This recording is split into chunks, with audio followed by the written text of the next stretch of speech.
Hello friends, હું જ્યોતિ ગજ્જર સુરતથી. આજે હું તમારી સાથે બિલકુલ નવી રીતે એકદમ પોચી દાણેદાર સુખડી કેવી રીતે બનાવવી એની રેસીપી શેર કરીશ. પૌષ્ટિક હોવાની સાથે સાથે ખાવામાં બહુ જ ટેસ્ટી લાગે એવી આ સુખડી ઘરમાં હોય એ જ સામાન વાપરીને ઓછી મહેનતે માત્ર 12થી 15 મિનિટમાં જ બનાવી શકાય. અને આ સુખડી એવી કે એન્ડ સુધી બિલકુલ પોચી જ રહે. તો ચાલો આજની આ મજેદાર રેસીપી શરૂ કરીએ.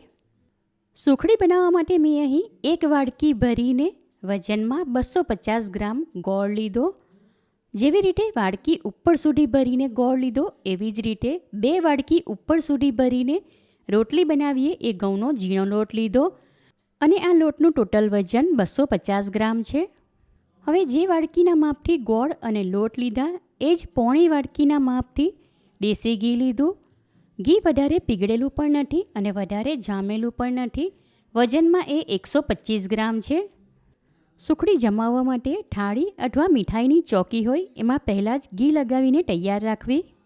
સુખડીમાં ઉપરથી નાખવા માટે 1 ટીસ્પૂન ખસખસ અને બદામની કતરણ લીધી. હવે આગળના સ્ટેપમાં લોટમાં આ પોણા ભાગનું ઘી ઉમેરીને સારી રીતે મિક્સ કરી લઈએ. બાકીનું પા ભાગ જેટલું ઘી રાખ્યું એ આગળ આ રેસીપીમાં વાપરીશું. લોટમાં ઘી સારી રીતે મિક્સ કરી લીધું. હવે મેં અહીં 2 ટેબલસ્પૂન રૂમ ટેમ્પરેચર પર હોય એવું દૂધ લીધું.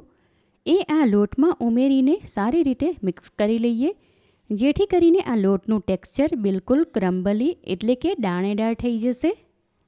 સુખડી બનાવવા માટે લીસો એટલે કે બિલકુલ ઝીણો ઘઉંનો લોટ લીધો. તો સુખડી ખાવામાં થોડી દાણેદાર લાગે એ માટે આમાં દૂધ ઉમેરીને મિક્સ કરી લઈશું, જેથી કરીને આ લોટમાં નાની નાની કણી બનશે. લોટમાં દૂધ ઓબ્ઝર્વ થઈ ગયું એટલે ધીરે ધીરે હવે એમાં કણી દેખાવા લાગી, તમે જોઈ શકો છો. થોડો થોડો લોટ હાથમાં લઈને આ રીતે બીજા હાથ વડે ઘસી લેવો એટલે એમાં કોઈક મોટી કણી હોય તો ભાંગી જાય. સુખડી બનાવવા માટે દાણેદાર લોટ તૈયાર છે. તો હવે એને શેકવા માટે બીજી તરફ એક કઢાઈ લઈને સ્ટવ ઉપર ગરમ કરવા મૂકી દીધી. હવે પા ભાગનું ઘી રાખ્યું હતું એમાંથી અડધું આ કઢાઈમાં લઈશું. બાકીનું ઘી આગળ આ જ રેસીપીમાં વાપરીશું. ઘી પીગળે ત્યાર પછી એમાં લોટ ઉમેરીને સારી રીતે મિક્સ કરી લઈએ. ગેસ ફ્લેમ મીડિયમથી લો તરફ રાખીને કઢાઈમાં તરિયા સુધી કન્ટિન્યુ ટવેટો ફેરવતા રહીશું, જેથી કરીને કઢાઈના તરિયામાંથી આ લોટ દાજી ન જાય. લોટમાં પહેલાં ઘી ઉમેર્યું હતું અને હમણાં કઢાઈમાં પણ થોડું લીધું. હવે જેમ જેમ આ લોટ શેકાશે તેમ તેમ હમણાં એમાં જે મોટી કણી દેખાય છે એ ભાંગી જશે. પહેલાં કરતાં એ હલકો પડી જશે અને એનો કલર પણ ધીરે ધીરે બદલાવા લાગશે. શરૂઆતમાં લોટ હલકો એવો વ્હાઇટ કલર જેવો દેખાતો હતો અને હવે એમાં હલકો ગોલ્ડન કલર આવી ગયો. લોટ શેકાવાના કારણે એમાંથી સરસ મજાની સુગંધ પણ આવવા લાગી. હવે આ ટાઈમ પર આમાં અડધી ટીસ્પૂન વરિયાળી ઉમેરું છું. તમારે એના બદલે વાટેલા ઇલાયચીના દાણા ઉમેરવા હોય તો ઉમેરી શકાય. વરિયાળી ઉમેર્યા પછી થોડીવાર માટે લોટ શેકી લીધો. હવે શેકાઈ ગયો અને આનાથી વધારે આ લોટ શેકવાની જરૂર નથી, નહીં તો એમાં કડવાશ આવી જાય. હવે ગેસ ફ્લેમ બિલકુલ લો તરફ રાખી આ કઢાઈ સાઈડમાં ઉતારી લઈશું અને આ સ્ટવ ઉપર હવે આગળના સ્ટેપ માટે એક ફ્રાય પેન ચડાવી દઉં છું. હવે બાકી બચેલું ઘી આ ફ્રાય પેનમાં લઈશું. ઘી પીગળે ત્યાર પછી એમાં ગોળ ઉમેરું છું. ગેસ ફ્લેમ લોથી થોડી મીડિયમ તરફ રાખી ગોળમાં ટવેટો ફેરવતા રહીશું, જેથી કરીને ગોળ જલ્દીથી મેલ્ટ થઈ જાય. સુખડીમાં નાખવા માટે ગોળ નરમ લીધો હતો માટે એને મેલ્ટ થતાં વધારે વાર ન લાગી. હવે આ સ્ટેજ પર ગેસ ફ્લેમ ઓફ કરી દઈશું અને ફ્રાય પેનમાં હમણાં કન્ટિન્યુ ટવેટો ફેરવતા રહીશું, જેથી કરીને બાકી બચેલી ગોળની કણી પણ સારી રીતે મેલ્ટ થઈ જાય. કારણ કે અહીં ગોળ ફક્ત મેલ્ટ કરવાનો છે, એનો પાયો નથી કરવાનો. હવે આ મેલ્ટ કરેલો ગોળ આપણે લોટ શેકીને રાખ્યો હતો એમાં ઉમેરીને સારી રીતે મિક્સ કરી લઈએ.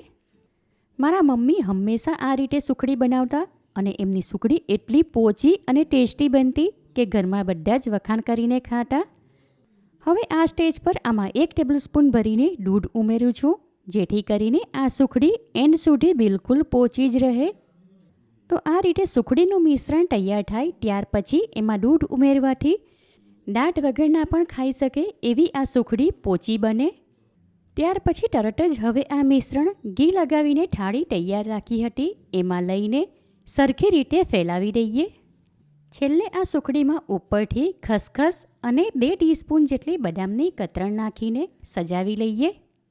સુખડીમાં ઉપરથી બદામની કતરણ નાખીએ ત્યાર પછી ફ્લેટ તળિયાવાળી વાડકી ફેરવી લઈશું, એટલે બદામની કતરણ અને ખસખસ સુખડીમાં સારી રીતે ચીપકી જાય.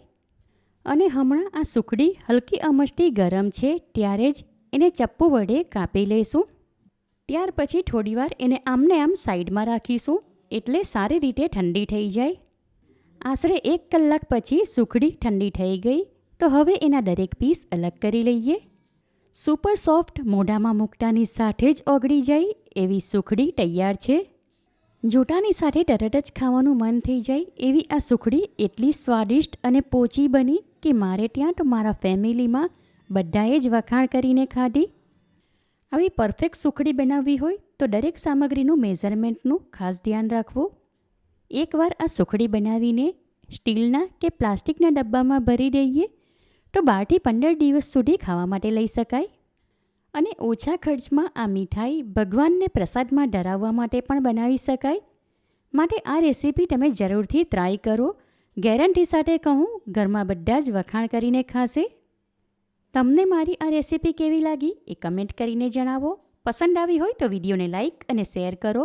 ચેનલ પર નવા હો તો સબસ્ક્રાઈબ કરીને બાજુમાં આપેલા બેલ આઇકન પર ક્લિક કરો, એટલે આવનાર દરેક નવી રેસીપીઓની જાણકારી તમને મળતી રહે. ફરી મળીશું એક નવી રેસીપી સાથે. Eat healthy and stay healthy.